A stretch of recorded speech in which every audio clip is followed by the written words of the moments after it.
Hey guys, welcome to another day. Would you believe this was the fifth time I've recorded this video? Yeah, five, count them. I have these lovely little chirps that keep coming to talk to me and such, but I think they're out of the room now. So let's get started. Today we are going to learn how to create a presentation using Google Slides. Typically we work a lot with PowerPoint, but I don't know what you guys have available to you right now. So if you have PowerPoint or Keynote, you can use those if you would rather. I'm going to walk you through what we're doing on slides, so that'll be the easiest for you to see. Slides does lack a few capabilities that we're used to having when we do this presentation, but I'll explain those to you as we go through them. So before we get started with that, I would love to pray with you guys. I miss our circle. I miss having our special time together, and it's nice to be able to hear your prayer requests and know the things that are on your heart, but the good news is that the Lord knows them. So I will just go ahead and get started. Dear Jesus, I come before you. I thank you for this day that you've given us. I thank you, Lord, that you love us all. I pray that you be with these students. Just help them as they're facing new things in their life, as they're walking through these online classes, Lord. I thank you, Lord, that we do get the opportunity to still talk with them. Pray that you would just help them in each and every area that they need help. I pray for those with friends and family members that are sick, that you'd help them with that. I pray for those who are worried about their parents' jobs, Lord, that you'd help with those areas. With any financial instability, just provide the means that they need. I pray that you'd be with the healthcare workers and those who are just fighting this virus, that you'd help them as well. I thank you, Lord, that you love us and ask that you be with us as we all go through this day. It's in your name we pray. Amen. Alrighty, so let's go ahead and get started. So today you're just going to watch this video and think through the topic. There are actually two videos that we're going to make with this. The first is going to be this one where I kind of explain the information behind everything, give you the rubric, how I'm grading you, and it'll be a little quick playthrough so you guys can actually play my game. Typically we played in class and it's really fun. You split into two groups and it's fun to test your knowledge on random things. Obviously we can't do that right now and that's okay. So we'll just play it here and I'll pretend that we're in class. I'll even throw some of your names in there and think about who does really good with what topics. The second video, will be one that shows me actually creating it so you guys can know how to do the steps individually. So our objectives are we are going to create a presentation utilizing the following components. Remember, you can use Keynote, Slides, or PowerPoint. We're going to insert text. You guys know how to do that. We're going to insert shapes. The shapes you guys have used before, we'll type straight on them and then use those shapes for different things. We're going to utilize duplication. We will be duplicating a lot of things, and that'll make our lives easier and make sure things are done accurately. We'll use internal hyperlinks. Those are within the actual presentation. When I'm showing you how to do those, I'll also explain how external hyperlinks work. Those are super easy as well.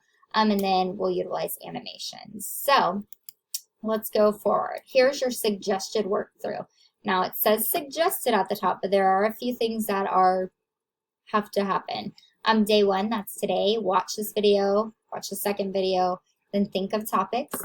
Day two, create your opening slide, create your game board slide, and submit your game board slide. Tomorrow you have to submit this. This is for a grade. So if you don't submit it, you won't get the grade. So that's not a suggestion. Day three, create question and answer slides and insert animations. Day four, insert all your hyperlinks and check your criteria. So day five is the day you'll actually submit it, but on day five, you are going to have a different assignment. So don't wait till day five, the last minute, to do everything.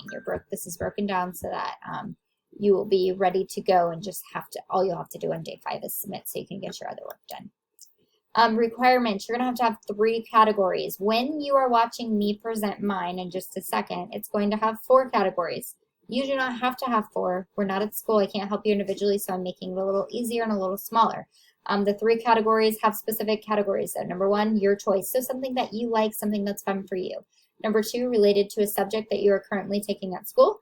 That could be our class, computer applications, or it could be your history, math, science, other electives, anything you want that you take at school. Number 3, related to the Bible in some way. Your game board needs 4 questions per category, 250, 500, 750, and 1,000. The game board I am showing you has 5 questions per category. So 5 times 4 was 20. You used to have to make 20. Now you guys are only going to have 3 times 4, which is 12 question and answer slides. I'm trying to make this a little bit easier, but you still have to do some stuff. So make sure you pay attention to this and don't just make your board look like mine.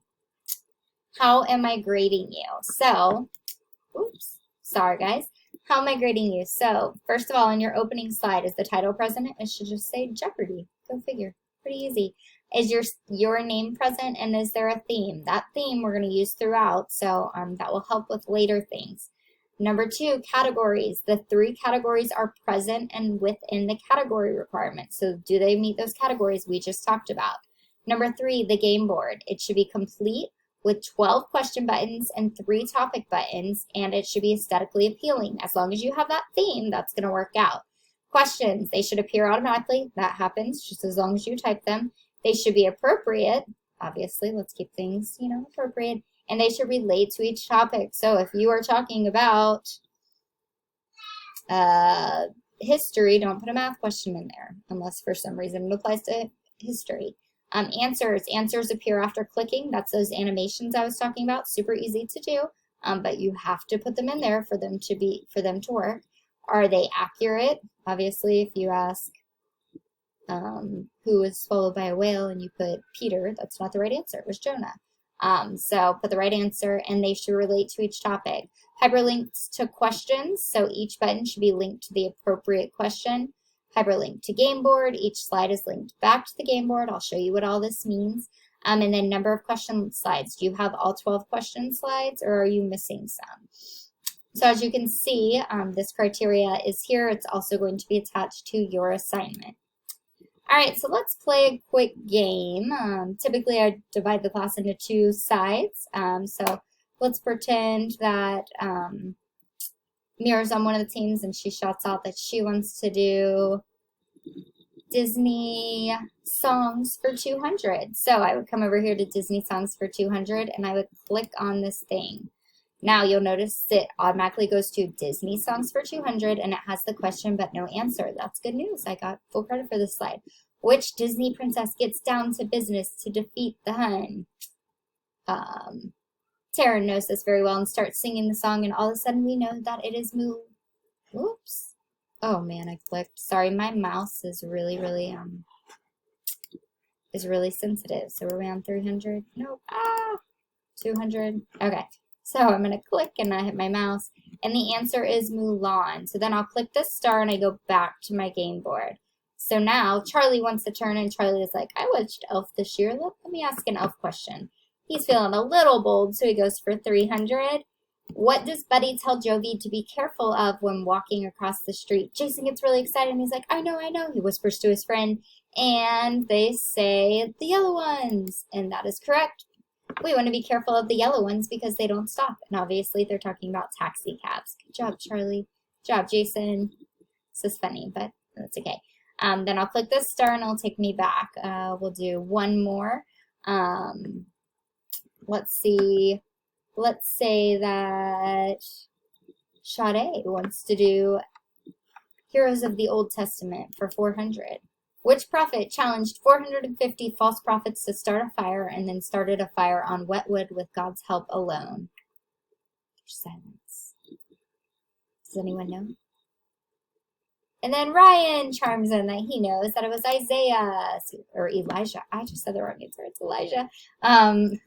And yeah, Ryan got it wrong, but it's okay because I got it right. No, just kidding. Ryan did not get it wrong. I said the wrong thing. It's Elijah. So then I would click this board and it would go back. So one thing that Google Slides does not have that PowerPoint does have is PowerPoint has the ability to change the hyperlink colors. So on PowerPoint, when you click a hyperlink, the color will change after it's followed. So maybe it starts as dark blue and it goes to white, which is a really nice thing when you're doing something like this because then you know that you selected that question.